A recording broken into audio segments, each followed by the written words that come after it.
بسم اللہ الرحمن الرحیم احمدہ ونصلی علی رسولہ الکریم اما بعد فاعوذ باللہ من الشیطان الرجیم بسم اللہ الرحمن الرحیم۔ بہشتی زیور نجاست سے پاک کرنے کا بیان، مسئلہ نمبر 36۔ نجس بچھونے پر سوئی، یعنی اگر ایک عورت ایسے بچھونے پر سوئی جو نجس تھی اور ناپاک تھی، اور پھر اس کو پسینہ آ گیا اور پسینے سے وہ کپڑا نم ہو گیا،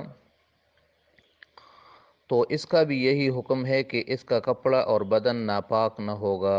ہاں، اگر اتنا بھیگ جائے کہ بچھونے میں سے کچھ نجاست چھوٹ کر بدن یا کپڑے کو لگ جائے تو نجس ہو جائے گا۔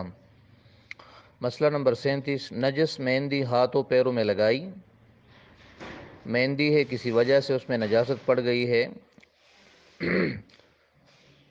اور وہ نجاست موٹی نہیں ہے، بلکہ وہ ایسی نجاست ہے جو مہندی میں لگ سکتی ہے، تو 3 دفعہ خوب دو ڈالنے سے ہاتھ پیر پاک ہو جائیں گے۔ رنگ کا چھڑانا واجب نہیں ہے، یعنی اس کو 3 دفعہ دھوئے تو ہاتھ پیر وہ پاک ہو جائیں گے۔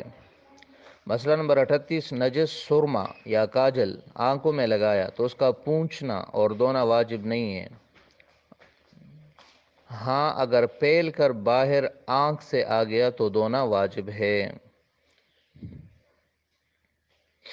مسئلہ نمبر 39۔ نجس تیل سر میں ڈال لیا یا بدن میں لگا لیا تو قاعدہ کے موافق 3 مرتبہ دھونے سے پاک ہو جائے گا۔ کلی ڈال کر یا صابن لگا کر تیل کا چھڑانا واجب نہیں ہے، صرف 3 مرتبہ دھونے سے ہی پاک ہو جائے گا۔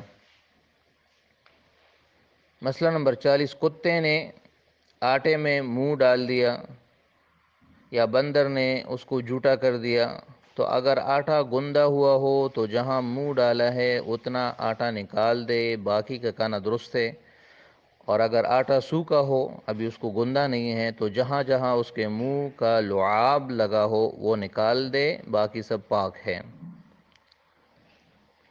یہ مسئلہ اچھی طرح یاد کر لے۔ کتے نے آٹے میں منہ ڈال دیا یا بندر نے اس کو جھوٹا کر دیا،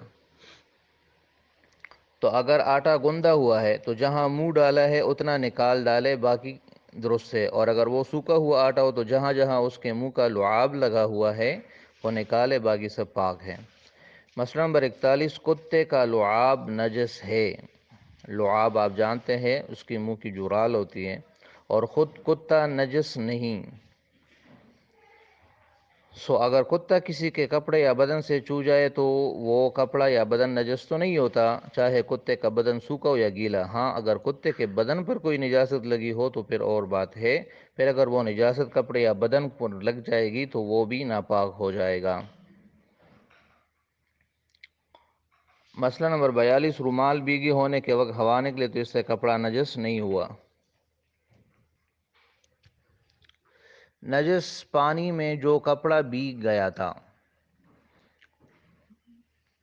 ایک کپڑا ہے، اس کو نجس پانی میں کسی نے ڈال لیا اور وہ بھیگ گیا، اور اس کے ساتھ پاک کپڑے کو لپیٹ کر رکھ دیا غلطی سے، بے خیالی میں، اور اس کی تری اس پاک کپڑے میں آ گئی، یعنی وہ نجس کپڑا جو تھا اس کی تری اس پاک کپڑے میں آ گئی، لیکن نہ تو اس میں نجاست کا کچھ رنگ آیا نہ بدبو آئی۔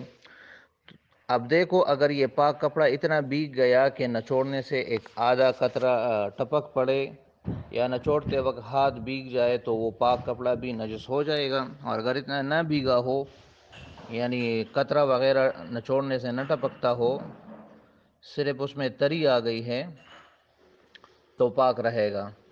اور اگر پیشاب وغیرہ خاص نجاست کے بھیگے ہوئے کپڑے کے ساتھ لپیٹ دیا، یعنی پاک کپڑا ہے اور ایسے نجس کپڑے کے ساتھ اس کو لپیٹ دیا جس پر پیشاب وغیرہ لگا ہے، تو جب پاک کپڑے میں ذرا سے بھی اس کی نمی اور دھبا آ گیا تو نجس ہو جائے گا۔ مسئلہ نمبر 44۔ اگر لکڑی کا تختہ ایک طرف سے نجس سے دوسری طرف سے پاک ہے، تو اگر اتنا موٹا ہے کہ بیچ سے چھر سکتا ہو، یعنی اگر کوئی اس کو بیچ میں سے چیرنا چاہے تو چیر سکتا ہے، تو اس کو پلٹ کر دوسری طرف نماز پڑھنا درست ہے۔ اور اگر اتنا موٹا نہ ہو تو درست نہیں ہے، یعنی اگر بیچ میں سے اس کو نہ چیرا جا سکتا ہو تو پھر کسی طرف پر بھی نماز درست نہیں ہے۔ مسئلہ نمبر 45۔ 2 تہہ کا کوئی کپڑا ہے اور ایک تہہ نجس ہے اور دوسری پاک ہے، تو اگر دونوں تہیں سلی ہوئی نہ ہو تو پاک تہ کی طرف نماز پڑھنا درست ہے، اور اگر دونوں تہیں سلی ہوئی ہو تو پاک تہ پر بھی نماز پڑھنا درست نہیں ہے۔ تو یہ آج کے مسائل ہے۔ اس کے بعد استنجا کا بیان ہوگا انشاءاللہ، وہ اگلے سبق میں پڑھیں گے۔ اللہ تعالی ہمیں اس کو پڑھنے اور اس کو سمجھنے اور اس پر عمل کرنے کی توفیق عطا فرمائے۔